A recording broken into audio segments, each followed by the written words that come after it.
Once again, U.S. President Donald Trump is faced with deciding whether to postpone moving the U.S. Embassy from Tel Aviv to Jerusalem.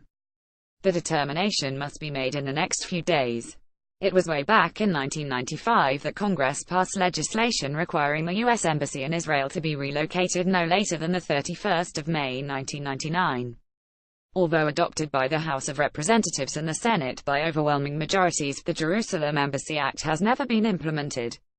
For 22 years, every president since then, Bush, Clinton, Bush, Obama, Trump, has used the powers contained in Section 7 of the Act to sign a 6-month waiver to protect the national security interests of the United States. During his presidential campaign, Trump stated unequivocally that he would move the U.S. Embassy in Israel from Tel Aviv to Jerusalem. He was equally keen to broker a peace deal between Israel and the Palestinians, and is pursuing the possibility with determination. To avoid compromising the delicate negotiations currently in progress, led by his son-in-law, Jared Kushner, Trump has so far delayed acting on the embassy issue. This provides Putin with a political window of opportunity that will not remain open for very long. At present, not a single foreign embassy is located in Jerusalem. This is because in international eyes the exact status of Jerusalem remains undetermined. Back in 1947, the original two-state UN plan envisaged Jerusalem as a corpus separatum under a special international regime, to be administered by the United Nations. The UN as a whole, like the European Union (EU), still clings to this concept. But incongruously, both the UN and the EU also assert their support for the objective of a viable state of Palestine in the West Bank, including East Jerusalem. Now, the city of Jerusalem is either an international entity or part of it is Palestinian. Both cannot be the case simultaneously.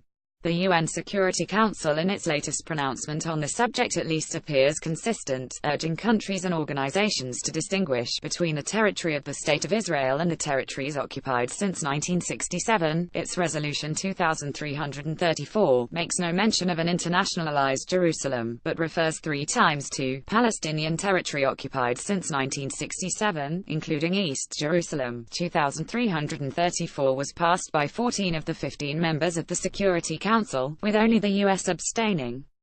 Of the 15, only one nation has recognized the logical implications of what they voted for, namely that if East Jerusalem is Palestinian territory, then West Jerusalem must be an integral part of sovereign Israel. On 6 April 2017, Russia issued an unequivocal statement. While reaffirming its support for the two-state solution and for East Jerusalem as the capital of a future Palestinian state, Moscow declared, at the same time, we must state that in this context we view West Jerusalem as the capital of Israel. This declaration, groundbreaking in itself, carries a corollary. Countries normally cite their embassies in the capital city of the country with which they have established diplomatic relations. Is Putin politically in a position to take the statement to its logical conclusion? Russia has been fighting shoulder-to-shoulder with Iran in Syria, supporting President Bashar al-Assad in his battle to retain power. Iran, its satrap Hezbollah, and Assad's Syria are all ferocious enemies of Israel and would certainly be opposed to any move that enhanced Israel's status. On the other hand, their battlefield collaboration did not inhibit Moscow's recognition of West Jerusalem as Israel's capital. As regards the Palestinians, Putin has fostered good relations with PA President Mahmoud Abbas, but they are as nothing compared with Russo-Israeli relations, which are flourishing. There is Gazprom's multi-million 20-year contract, signed in 2016, to market Israeli liquefied natural gas from the vast Tamar field. Collaboration is also being developed in a whole variety of other areas including free trade, nuclear and other high technology, space cooperation and agriculture. Moving the Russian embassy to West Jerusalem could do nothing but enhance this burgeoning relationship. Were Putin to make this move in the US-Russian chess game being played for influence in the Middle East, there is no question of a checkmate, but he could certainly call check. It would prove Russia's consistency on Jerusalem, provide it with a notable advantage, and extend its growing footprint in the Middle East.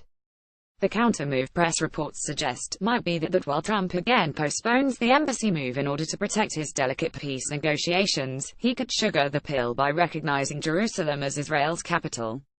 All will soon be revealed.